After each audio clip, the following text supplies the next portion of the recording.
अभी दूसरी काली खांसी। काली खांसी माने जिसको अपन हुपिंग कफ बोलते हैं।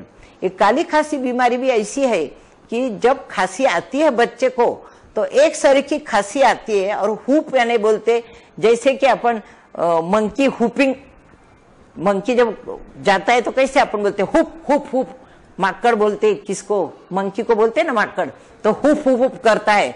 तो ये जो खांसी आती है वो भी ऐसे हुप जैसी कंटिन्यूअस आती रहती है, वो बंद ही नहीं होती है। और कब बंद होती है कि जब बच्चे को उल्टी हो जाए तब उसकी वो खांसी थोड़ी देर रुकती है, आधा एक घंटा रुकने के बाद वापस उसको अटैक आता है, इसलिए उसका नाम ही हुपिंग कफ है। उसका टिपिकल आवाज भी एक टिपिकल रहता है, जैसे कि कांसे के बर्तन को अपन टन टन टन टन आवाज करे उसी तरह से उसके छाती में से आवाज भी आती है।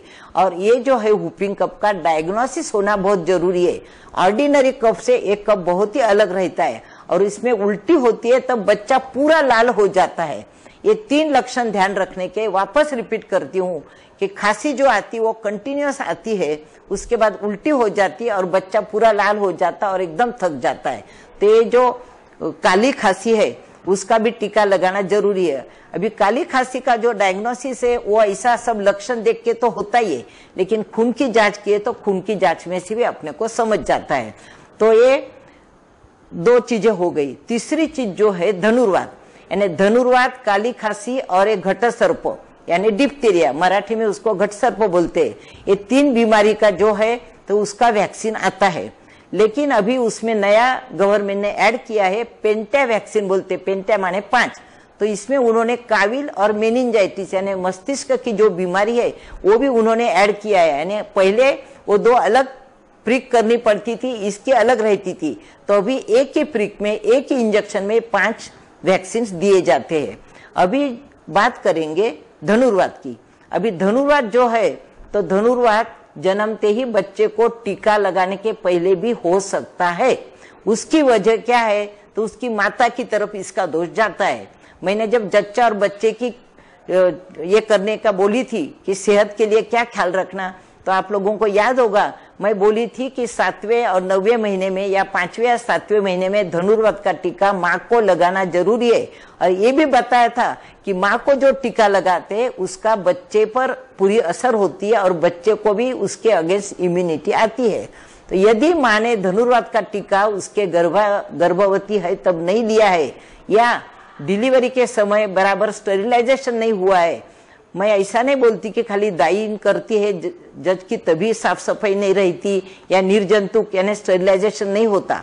बड़े बड़े हॉस्पिटल में भी ये गलती हो सकती है, ड्रम बराबर नहीं लगाया है, कुछ स्टेरिलाइजेशन इंस्ट्रूमेंट सीजर वगैरह नहीं हुआ है, तो वो बच्चे को धनुर्वात हो सकता। और बच्चा जैसे ही जन्मता है तो 3रे दिन से 28 दिन तक कभी भी उसको झटका आ सकता है, हाथ पांव उसके टेढ़े हो जाते हैं और उसका ये जो धनुर्वात है उसकी श्वास नलिका पर, श्वसन सिस्टम जो है उसके ऊपर ज्यादा असर होती है और उसका श्वास बंद होके उसको मृत्यु भी आ सकती है। इसके लिए इसको नियोनेटल टिटेनस बोलते हैं। याद रखो, नियोनेटल यानी बच्चा जो जन्मा है उसका ये धनुर्वात होता है। तो धनुर्वात की वजह माता की गलती या तो फिर डिलीवरी करने वाले की झटकी से बच्चा बेचारा ये हो जाता है, उसका टारगेट हो जाता है। इसके लिए 3 या 28 दिन के अंदर बुखार आया या कभी उसको झटका आया तो तुरंत उसका इलाज करना चाहिए। ये भी जो है तो खून की जांच करके उसमें भी टिटेनस के एंटीबॉडीज आती है और समझ जाता है। इसको बहुत जरूरी है कि आइसोलेटेड रखना, आराम करना और उसको जो है कि बहुत ऐसे वातावरण में, हवा में उसको एक्सपोज नहीं करना है। तो धनुर्वात के लिए ये भी ध्यान रखना बहुत जरूरी है। ये हुआ नियोनेटल टिटेनस के बारे में। लेकिन जब बच्चा बड़ा भी होता है तो कभी कुछ गंज आया हुआ लोखंड लग जाता है या कुछ मिट्टी जाती है उसमें, या शादी जख्म हुई है उसमें कोई मिट्टी गई, कुछ इन्फेक्शन हो गया, तो उसकी वजह से भी धनुर्वात हो सकता है। और ये जो मैं माता के लिए बोली तो अभी गवर्नमेंट ने एक दूसरी मुहिम हाथ में लिए है, 10 ईयर एंड 16 ईयर लेडीज के लिए धनुर्वात का टीका लगाना। इसके लिए स्कूल में जाके 5वीं 6ठी के जो लड़कियां है उनकी 10 साल की उम्र रहेगी और 9वीं 10वीं के जो है उनकी 15 या 16 साल की रहेंगी। तो ये धनुर्वात का टीका हम लोग जब गवर्नमेंट सर्विस में थे ना, अभी भी ये चालू है। हर एक स्कूल में जाके 5वीं 6वीं के बच्चों को और 9वीं 10वीं के बच्चों को ये धनुर्वात का टीका लगाना बहुत ही जरूरी है। इसके लिए पेरेंट्स का हमें कोऑपरेशन चाहिए, टीचर्स का कोऑपरेशन चाहिए। कभी कोई स्कूल भी परमिशन नहीं देती है, ऐसा नहीं होना चाहिए। जब वो लड़कियों को तभी टीका दिया जाता है, तब जब वो प्रेग्नेंट रहती है तब भी और टीका लेना है। तो इसकी वजह से उसको जो पूरा प्रोटेक्शन मिल जाता है, उसको प्रोटेक्शन मिलेगा तो बच्चे को प्रोटेक्शन मिलेगा। तो इसके लिए ये है टिटेनस का। तो ये एक बीमारी हो गई।